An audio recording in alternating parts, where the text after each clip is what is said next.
Hello everyone, welcome to RM classes. इस video में हम लेने जा रहे हैं केमिकल थर्मोडायनेमिक्स चैप्टर का लास्ट पार्ट। तो जो लास्ट एक्सरसाइज में 4 क्वेश्चंस बचे थे वो हम करने वाले हैं 20, 21, 22 एंड 23। अगेन मैं आपको बता दूं कि ये जो चैप्टर है इसमें अलग अलग जो आपके पब्लिशिंग डेट वाली बुक्स हैं, टेक्स्ट बुक्स, उनमें अलग अलग नंबरिंग है। तो जो मेरे पास टेक्स्ट बुक है उसमें 2021 करके नंबरिंग है, और बाकी कुछ टेक्स्ट बुक्स में ये एक्सरसाइज के 4th पार्ट का आई गेस 13 14 ऐसे क्वेश्चन होगा। ठीक है, तो वो आप चेक कर लीजिए। क्वेश्चन सेम है, थोड़ा सा सीक्वेंस आगे पीछे है। तो चलिए स्टार्ट करते हैं। First question is calculate delta H not for the following reaction at 298 kelvin. ये हेस लॉ का क्वेश्चन है स्टूडेंट्स। इसमें आपको बताते हैं कि कोई मीन्स एप्लीकेशन है ये हेस लॉ का, कि हमको ये आपका एक रिएक्शन दी है और इसमें हमको delta H naught enthalpy, standard enthalpy change check करना होता है इसमें। और इसमें आप देख रहे हैं कि हमको स्टेप्स दिए हुए हैं। जैसे आप देखो, हमको फाइंड आउट क्या करना है, हमको फाइंड आउट ये वाली जो रिएक्शन है इसका change in enthalpy, standard enthalpy calculate करनी है with the help of different steps. ये सारे जो स्टेप्स हैं, इन स्टेप्स को मिलके ये वाली इक्वेशन का जो हम स्टैंडर्ड इंथैल्पी चेंज है वो कैलकुलेट कर सकते हैं। तो ये एप्लीकेशन है हेस लॉ का। इसमें आपको देखना है कि हमको क्या चाहिए और क्या क्या हमको इक्वेशंस दी हैं अलग अलग। तो फॉर दिस इक्वेशन हमको चाहिए 4HbO2। तो यहाँ पे जो आप देख रहे हैं 4HbO2, ये सारी रिएक्शन से कैसे मिल सकता है हमको, यहाँ पे है बस HbO2। इसका मतलब जो सेकंड वाली इक्वेशन है इसको हमको 4 से मल्टीप्लाई करना पड़ेगा। अब अगर आप इसको 4 से मल्टीप्लाई करेंगे तो यहाँ पे H3BO3 भी 4 हो जाएगा। इस इक्वेशन में हमको कहीं भी H3BO3 नहीं चाहिए, इसका मतलब हमको इसको कैंसिल करना पड़ेगा। इसको कैंसिल करने के लिए इससे इन दोनों इक्वेशंस को हमको इन दोनों का सब्ट्रैक्शन करना पड़ेगा। तो ये तो 4 है तो इसको भी 4 करना पड़ेगा, इसका मतलब हमको इसको 2 से मल्टीप्लाई करना पड़ेगा। तो ऐसे करके हमको अलग अलग मीन्स डिफरेंट डिफरेंट लॉजिक्स के अकॉर्डिंग हम इसको कर सकते हैं। कुछ इसका फिक्स्ड कोई रूल नहीं है कि हमको ऐसे ही करना है, बट ये कन्वीनियंट, ये दिखेगा आपको कि क्या क्या हमको कैंसिल करना है। तो ये कैंसिल करना है हमको, ये कैंसिल करना है हमको, इसको 4 करना है हमको, और एंड सो ऑन। अब यहाँ पे अगेन आप देख रहे हो कि कहीं पे भी ये नहीं है, B2O3 नहीं है कहीं पे भी, तो इसका मतलब B2O3 भी कैंसिल करना पड़ेगा। यहाँ पे P नहीं है, दिस इज B। तो यहाँ पे आपका जो B2O3 है, एक सेकेंड, ये B है। तो ये जो है हमारा ये इसको इसको कैंसिल करना पड़ेगा। तो इसको कैंसिल करने के लिए क्या करना पड़ेगा, ये इक्वेशन को 2 करना पड़ेगा, 2 से मल्टीप्लाई करना पड़ेगा। 2 से मल्टीप्लाई हो जाएगा तो ये आप कैंसिल हो सकता है, मीन्स हम इन दोनों का अगर सब्ट्रैक्शन करें तो ये हमारा एक बेस तैयार हो जाता है आगे इसको करने के लिए। जस्ट हमको पहले क्वेश्चन देखना है। तो इस क्वेश्चन में हम एग्जैक्टली वही करने जा रहे हैं। हम क्या कर रहे हैं, हम 2 से मल्टीप्लाई कर रहे हैं फर्स्ट इक्वेशन को, 4 से मल्टीप्लाई कर रहे हैं इस इक्वेशन को, एंड देन दिस इक्वेशन। इन तीनों इक्वेशन का हम क्या करें कि हमको ये वाली इक्वेशन मिल जाए। दूसरा जो चीज़ है, जितना इंथैल्पी चेंज है स्टूडेंट, जितना आप मल्टीप्लाई करेंगे जिस भी नंबर से, इंथैल्पी चेंज को भी आपको उसी नंबर से मल्टीप्लाई करना है। इसको, इन दोनों को अगर आप का सब्ट्रैक्शन कर रहे हैं तो माइनस का साइन अगर यहाँ पुट होगा, यहाँ पुट होगा, यहाँ पुट होगा, तो इस पे भी माइनस का साइन पुट होगा। मीन्स माइनस तो ये ऑलरेडी है, तो माइनस और एक और माइनस, तो ये माइनस माइनस प्लस हो जाएगा। तो चलिए स्टार्ट करेंगे। मल्टीप्लाइंग इक्वेशन 1/2 एंड इक्वेशन 4, और उन दोनों को हमने क्या करना है, इनका सब्ट्रैक्शन कर देना है। तो 4 ये हो गया, ये हो गया, और ये हम, ये साइन है यहाँ पे, ये माइनस साइन यहाँ पे सब्ट्रैक्शन का साइन है, माइनस साइन, तो ये कैंसिल हो जाएगा, जीरो हो जाएगा इधर। और इस तरफ साइंस का बहुत अच्छे से ध्यान रखना है। 2B2O3 प्लस 2B2O3 है, प्लस 6H2O है। अब ये माइनस है यहाँ पे, माइनस 4HbO2, माइनस 4HbO2, ये भी माइनस से माइनस 4H2O। और ये इसकी जो इंथैल्पी है चेंज यहाँ पे, इनके साथ भी एग्जैक्टली हमको यही करना है। 14.4 को 2 से मल्टीप्लाई करना है तो 28.2 आया प्लस में, और ये वाला था हमारा, ये हमको 4 से, हमने इसको मल्टीप्लाई की इक्वेशन, तो इसको भी 4 से मल्टीप्लाई करना है, तो ये 0.08 आ जाएगा। ठीक है, अब हम इन दोनों को क्या कर रहे हैं, ये दोनों रिएक्शन का सब्ट्रैक्शन कर रहे हैं। तो माइनस साइन सब पे आया, तो यहाँ पे भी माइनस साइन आएगा, माइनस माइनस प्लस हो जाएगा, मतलब इन दोनों को आपको ऐड करना है। तो दोनों को ऐड करने के बाद जो हमारा चेंज इन स्टैंडर्ड इंथैल्पी आया है, ठीक है, वो ये है 28.88। अब ये जो हमारी इक्वेशन आई थी पीछे, देखो ये वाली इक्वेशन, सेम इक्वेशन, एंड इसका जो इंथैल्पी चेंज था 28.88 था। उसको दोबारा लिख लेते हैं एक बार, इसको रीअरेंज करेंगे हम। तो एक्सक्यूज मी, सारे माइनस साइन हम इधर ले जा सकते हैं, ठीक है, प्लस हो जाएंगे ये, तो 4HbO2 और यहाँ पे हमने 6H2O और माइनस इन दोनों को कैंसिल किया तो ये हो जाएगा आपका प्लस 2H2O, तो plus 2H2O right hand side रहेगा।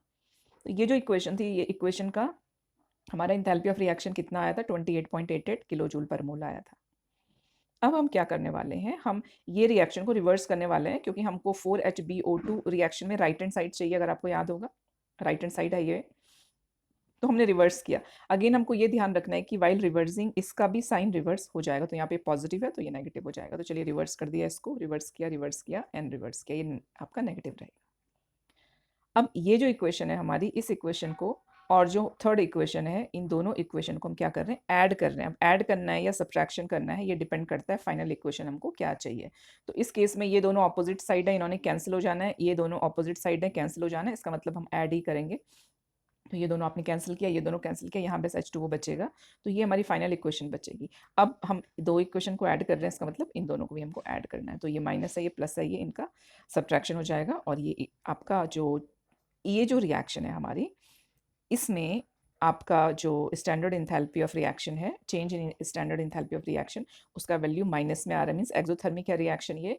जब हम हाइड्रोलिसिस कर रहे हैं H2B4O7 का, तो आफ्टर हाइड्रोलिसिस हमको प्रोडक्ट मिल रहा है HbO2, तो ये एक एक्सोथर्मिक रिएक्शन है जिसमें कि 11.48 किलो जूल पर मोल, किलो जूल के टर्म में आएगा ये सब किलो जूल है, इतना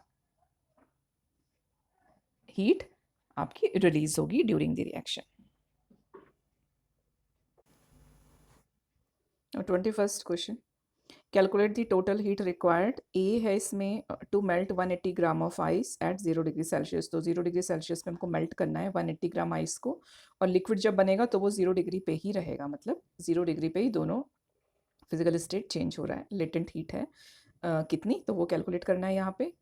heat heated to 100 degree Celsius, अब जो लिक्विड बन गया 0 डिग्री सेल्सियस पे, ये जो लिक्विड है ये 0 डिग्री सेल्सियस पे वाटर, अब इसको हीट अप करना है हमको 100 डिग्री सेल्सियस तक, and then vaporise it at that temperature, फिर उसको वेपराइज करना है। गिवन जो फ्यूजन दे रखा है, मतलब मेल्टिंग आइस का मेल्टिंग के लिए रिक्वायर्ड टेम्परेचर दिया हुआ है 6, मतलब कितना हीट उसको चाहिए वो है 6.01 किलो जूल एक मोल के लिए। आपको change in enthalpy of vaporisation भी दिया हुआ है कि अगर आपको वेपर बनाना है तो कितनी हीट की supply is required, so the heat required is 40.7 kilo joule at 100 degree Celsius. Specific heat of water भी दी है, और हमको टोटल हीट रिक्वायर्ड कैलकुलेट करना है। तो पहले समझते हैं इसको क्या है। तो इसमें है कि आपको अगर देखिए जितना भी हीट की सप्लाई है यहाँ पे वो 1 मोल के रिगार्डिंग है ना, 1 मोल के रिगार्डिंग है, ये देखा हमने। 1 मोल का रिगार्डिंग मतलब कि हम बात कर रहे हैं 18 ग्राम वाटर में जो चेंजेस आ रहे हैं उसका, लेकिन हमको 18 ग्राम मतलब 1 मोल से मतलब नहीं है, 1 मोल का नहीं करना है, फाइंड आउट किसका करना है, 180 ग्राम का, 180 ग्राम ऑफ वाटर में आपके चेंजेस, जब वो आइस था वहाँ से लेके और जब उसका हम वेपराइजेशन कर रहे हैं, मतलब वो वेपर में कन्वर्ट हो जा रहा है, वहाँ तक कितना टोटल हीट की रिक्वायरमेंट होगी वो हमको करना है। तो 180 ग्राम वाटर का मतलब हमको 10 मोल का कैलकुलेशन कर रहे हैं, क्लियर है ना। तो ये 10 मोल का कैलकुलेशन करना है, तो हम स्टार्ट करेंगे पहले 1 बाई 1 कैसे है। तो फर्स्ट स्टेप देखेंगे स्टूडेंट, फर्स्ट है इसमें ए, देखते हैं पहले, to melt 180 gram of ice at 0 degree Celsius. तो ये आइस है सॉलिड 0 डिग्री सेल्सियस पे, अब हम इसको मेल्ट कर रहे हैं, ये मेल्ट हो रहा है और ये सारा कन्वर्ट हो गया इसमें सॉलिड से ये लिक्विड में कन्वर्ट हो गया, लेटेंट हीट है यहाँ पे फ्यूज़न का, इसलिए आप देख रहे हो टेम्परेचर रेज नहीं हो रहा, टेम्परेचर चेंज नहीं हो रहा, बस जितनी हीट एब्जॉर्ब कर रहा है वो सारी हीट फिजिकल स्टेट चेंज को में कंज्यूम हो रही है। तो यहाँ पे स्टेट चेंज हो रही है, टेम्परेचर अभी सेम है, मतलब ये जो मेल्ट होकर वाटर बना है ये अभी 0 डिग्री सेल्सियस पे ही है। तो इसके लिए जो एनर्जी रिक्वायर्ड थी वो कितनी थी, 6 किलो जूल एक मोल के लिए रिक्वायर्ड थी, लेकिन एक मोल नहीं चाहिए हमको, तो 10 मोल की बात है ना, 10 मोल चाहिए, तो 10 मोल के लिए कितनी होगी, 6 इंटू 10 60.1 किलो जूल, ठीक है। आप ऐसे भी लिख सकते हैं कि 1 मोल आइस और 18 gram ice required heat to melt 6.01 kilo joule, तो 180 ग्राम के लिए कितनी रिक्वायर्ड होगी, 6.01 divided by 18 into 180 kilo joule, तो कैलकुलेट करके। Part B is heat to 100 degree Celsius and then vaporise it. तो यहाँ पे अभी हमको बी सेक्शन में क्या करना है, ये 0 डिग्री सेल्सियस पे लिक्विड है, इसको हमको हीट अप करना है और 100 डिग्री सेल्सियस तक ले जाना है। अब यहाँ पे आप देख रहे हैं स्टूडेंट, यहाँ पे फिजिकल स्टेट चेंज नहीं हो रही है, यहाँ पे हम टेम्परेचर रेस कर रहे हैं, मतलब सारी जो हीट है वो टेम्परेचर रेस करने में जा रही है। तो हीट क्या हो रही है, यहाँ पे टेम्परेचर रेस करने में जा रही है, इट्स नॉट लेटेंट हीट। तो यहाँ पे हम जो यूज़ करेंगे वो कितना हीट, कितना मास के लिए और कितना चेंज इन टेम्परेचर पे आपके जनरेट रिक्वायर्ड है, रिक्वायर्ड है, ठीक है। तो यहाँ पे आप देख रहे हो मास तो 180 ग्राम है वाटर का, और आइस से स्टार्ट किया है ना हमने, तो 180 ग्राम है आइस का, स्पेसिफिक हीट 4.18 है, और जो चेंज इन टेम्परेचर है वो है 0 से 100 degree Celsius, 100 minus 0 is equal to 100।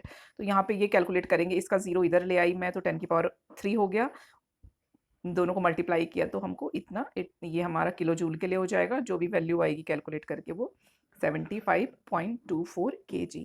तो यहाँ पे इस वाले पेज में हमको दो चीज़ें दिख रही हैं, एक है आपका जब लेटेंट हीट ऑफ फ्यूजन कितना हीट रिक्वायर्ड है, तो वो 60.1 किलो जूल हीट, जब आइस से और लिक्विड में कन्वर्ट हुआ है लेकिन टेम्परेचर सेम है 0 डिग्री सेल्सियस।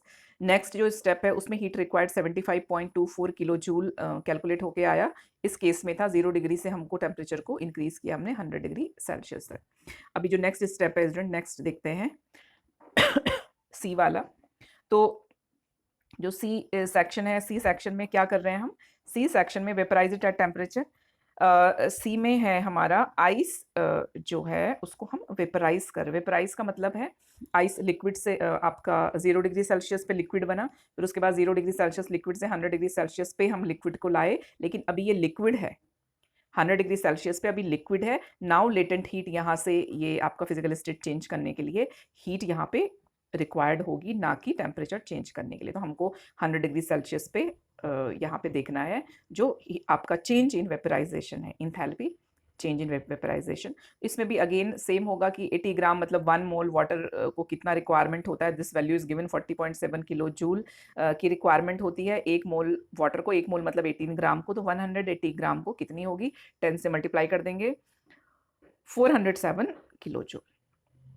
अब हमको टोटल सारे स्टेप्स में देखना है हमको कि जब जो आइस था वो 0 डिग्री सेल्सियस पे था, और जितने भी स्टेप्स आए टू द फाइनल स्टेप जब वाटर बन गया लिक्विड और वो वेपर, और वो भी 100 डिग्री सेल्सियस, ठीक है। तो ये जो पूरी जर्नी है 3 स्टेप की, इसका हमको देखना है। तो तीनों स्टेप्स के हम हीट रिक्वायर्ड हम ऐड करेंगे, मतलब सब पे पॉजिटिव पॉजिटिव पॉजिटिव साइन था, एंडोथर्मिक सब में हीट रिक्वायर्ड थी, तो जो टोटल वैल्यू आई है, total heat required from ice at 0 degree Celsius to जो वेपर में कन्वर्ट हुआ है हमारा वाटर 100 डिग्री सेल्सियस पे, इस पूरे स्टेप्स तक जो हीट रिक्वायर्ड थी वो थी 542.34 किलो जूल।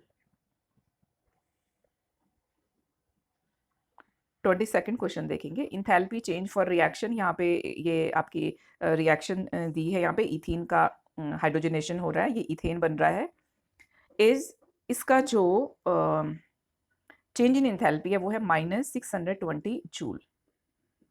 जब 100 मिलीलीटर ऑफ इथाइलिन और 100 मिलीलीटर वाटर ले रहे हैं और 1 बार प्रेशर में हो रहा है ये सब का सब, calculate the pressure volume type of work, मतलब हमको वर्क डन कैलकुलेट करना है और डेल्टा यू भी हमको फाइंड आउट करना है। तो यहाँ पे जो वैल्यूज गिवन है student, these are the values, आपका चेंज इन इंथैल्पी दिया हुआ है, कितना वॉल्यूम है, वॉल्यूम दिया हुआ है, ये हाइड्रोजन का वॉल्यूम है 100 मिलीलीटर, और ये आपका प्रेशर भी दिया हुआ है, एक्सटर्नल प्रेशर, बार को हमने पास्कल में कन्वर्ट कर दिया, ऐसा यूनिट्स में कन्वर्ट करना है क्योंकि सबको।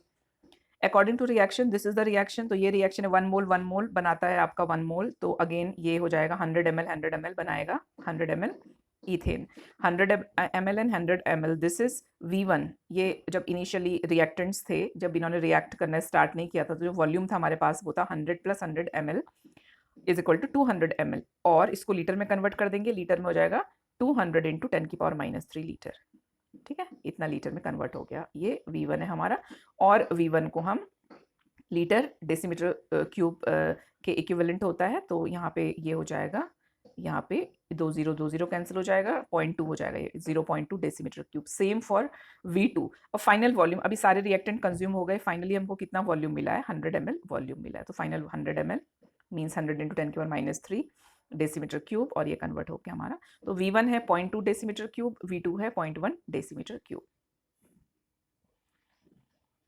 आगे हमने क्या करना है, क्योंकि ऐसा यूनिट्स में चाहिए तो डेसीमीटर क्यूब कन्वर्ट कर देना मीटर क्यूब में। तो यहाँ पे 10⁻³ 10⁻³ से मल्टीप्लाई करेंगे। कन्वर्जन आई होप आपको क्लियर होंगे 12th स्टैंडर्ड में। डेसीमीटर और मीटर का जो कनेक्शन है दैट इज 10⁻⁻1 स्टूडेंट्स, और जब क्यूब होता है तो हम इस पूरे होल को क्यूब कर देते हैं, ठीक है ना। तो ये यहाँ से इसलिए 10⁻³ मीटर क्यूब आया है ये।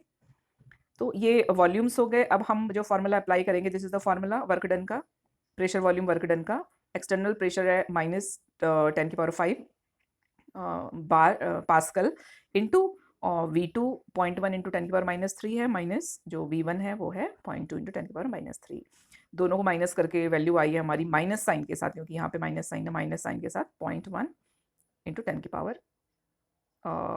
10⁻³ ठीक है। तो यहाँ पे आप देखेंगे माइनस माइनस मल्टीप्लाई करेंगे प्लस हो जाएगा, ये प्लस साइन के साथ हमारा वैल्यू आएगी, ये जो वर्क डन है वो आएगा +10 जूल, ठीक है। तो +10 जूल मीन्स कि अगर हम 10 मिलीलीटर इथाइलिन 10 मिलीलीटर हाइड्रोजन से रिएक्ट कराते हैं तो जो वर्क डन होगा वो 10 जूल वर्क डन होगा, और पॉजिटिव वर्क डन होगा, मतलब जो वर्क हो रहा है वो ऑन दी सिस्टम हो रहा है। नेक्स्ट हमको इसको क्या इसमें कैलकुलेट करना है, इंटरनल एनर्जी चेंज। तो इंटरनल एनर्जी चेंज कितना हो रहा है, इतना वर्क डन पे। तो again the formula we will use is this, delta is equal to delta U plus W pressure volume work done के लिए। तो यहाँ पे हम P डेल्टा ले, यहाँ पे स्टूडेंट आप ये ले सकते हैं क्योंकि यहाँ पे पॉजिटिव है ना, P एक्सटर्नल डेल्टा V। तो इसका मतलब कि P external delta V is equal to हो जाएगा -10.0 जूल, ठीक है। W का वैल्यू आया है 10 जूल, W होता है -P external delta V is equal to 10 joule. तो P external delta V is equal to, minus sign का बहुत इंपॉर्टेंट है प्लस माइनस का, इसलिए यहाँ पे ध्यान देंगे। इसलिए यहाँ पे 10 P डेल्टा V में हमने -10 किया है, और कैलकुलेट करेंगे तो हमको जो मिलेगा वो -610 जूल इंटरनल एनर्जी। तो इंटरनल एनर्जी यहाँ पे माइनस साइन के साथ आ रही है, मीन्स इतना कंज्यूम हो रहा है। 23rd क्वेश्चन है students, calculate the work done and comment on whether work is done on or by the system for decomposition of 2 moles of ammonium nitrate. तो 2 मोल ऑफ, यहाँ पे तो 1 मोल है, ये इक्वेशन इज फॉर 1 मोल, यहाँ पे हमको 2 मोल लेना है, तो ये भी 2 हो जाएगा, ये भी 2 हो जाएगा, ये 4 हो जाएगा, ये 4 हो जाएगा, ठीक है। अब ऐसे जो रिएक्शंस जहाँ पे मोल्स आएगा आपके, इसमें बहुत इंपॉर्टेंस होता है फिजिकल स्टेट का, तो आपको उस पर ध्यान देना है और उसको लिखना भी है। बाकी कुछ इक्वेशंस में तो आप इसको स्किप कर सकते हैं, लेकिन मोल्स में नहीं करेंगे, क्योंकि मोल्स के कैलकुलेशन फिजिकल स्टेट देख के ही होते हैं। तो यहाँ पे आप देख रहे हैं सॉलिड है, गैस है, गैस है। तो जो हम delta NG is this, G is for gas, इसका मतलब जो मोल्स हैं हमको प्रोडक्ट्स एंड रिएक्टेंट में बस गैसियस मोल्स ही लेने होते हैं। तो moles of product minus moles of reactants. तो मोल्स ऑफ प्रोडक्ट्स कितने हैं, अब देखिए कितने मोल्स हैं, 4 + 2 6 मोल्स हैं यहाँ पे, माइनस मोल्स ऑफ रिएक्टेंट, तो सॉलिड है, गैस कोई नहीं है रिएक्टेंट में, तो हम 0 लिखेंगे। तो 6 means change in gaseous moles is equal to 6। तो डेल्टा NG की वैल्यू यहाँ पे 6 आई।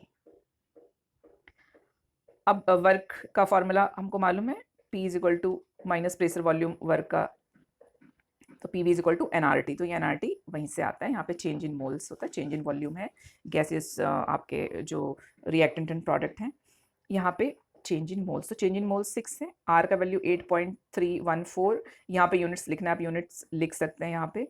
T का वैल्यू है 300 डिग्री सेल्सियस था ना आगे, तो हमने यहाँ पे 273 से ऐड कर दिया, तो ये इधर से आया 373 जूल।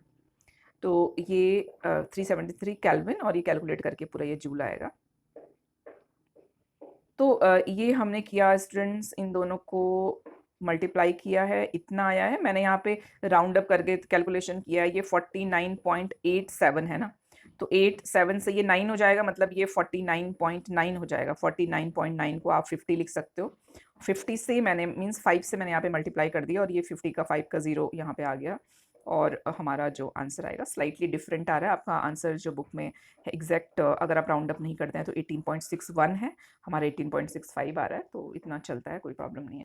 इतना किलो जूल नेगेटिव साइन के साथ, नेगेटिव साइन के साथ मीन्स कि वर्क डन बाय सिस्टम को काम करना पड़ रहा है, work done by the system. तो ये हमारा यहाँ पे एक्सरसाइज कंप्लीट होती है स्टूडेंट्स। अगर आप नए हैं चैनल में तो प्लीज़ चैनल को सब्सक्राइब करिए, आपको हेल्पफुल लगता है तो प्लीज़ अपने फ्रेंड्स के साथ भी शेयर करिए। Thank you so much.